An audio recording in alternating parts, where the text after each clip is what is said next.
भिवंडीतील रस्त्यांची अवस्था इतकी खराब झाली आहे की आता मोठ्यांनी नाही तर चिमुकल्यांनीच थेट मुख्यमंत्र्यांकडे साथ घातली आहे। मुख्यमंत्री काका, आमच्या रस्त्याकडे लक्ष द्या, अशा भावनिक विनंती या मुलांनी केली आहे। विशेष म्हणजे चंद्रावरही एवढे खड्डे नसतील तेवढे आमच्या रस्त्यावर आहेत, असा संताप गावकऱ्यांनी व्यक्त केलाय।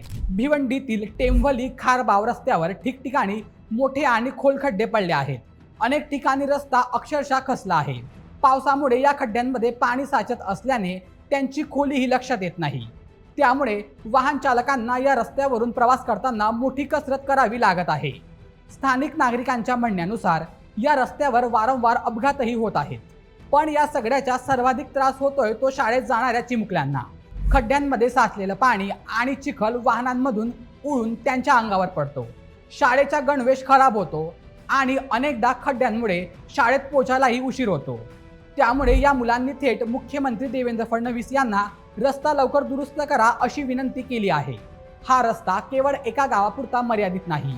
टेंभवली खारबाव हा तब्बल 35 ते 40 गावांसाठी महत्त्वाचा संपर्क मार्ग असल्याचे वृत्तात नमूद करण्यात आलं आहे।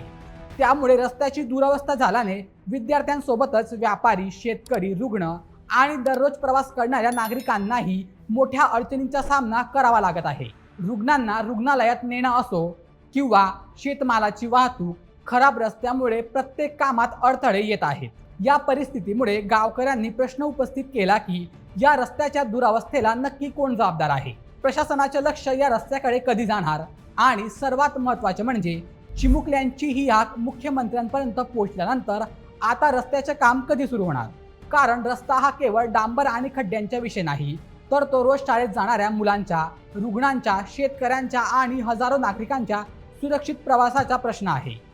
आता मुख्यमंत्री काका या चिमुकल्यांची हाक ऐकून टेंभवली खारबाव रस्त्याला खड्डेमुक्त करतील का, हे पाहणं महत्त्वाचे ठरणार आहे। तर मित्रांनो, तुम्हाला काय वाटतं? या चिमुकल्यांची हाक ऐकून तरी सरकार हा प्रश्न मार्गी लावेल का? तुमचं मत आम्हाला कमेंटमध्ये नक्की कळवा आणि अशा व्हिडिओसाठी आपल्या बोलमेच्या YouTube चॅनलला सबस्क्राईब करायला विसरू नका। धन्यवाद।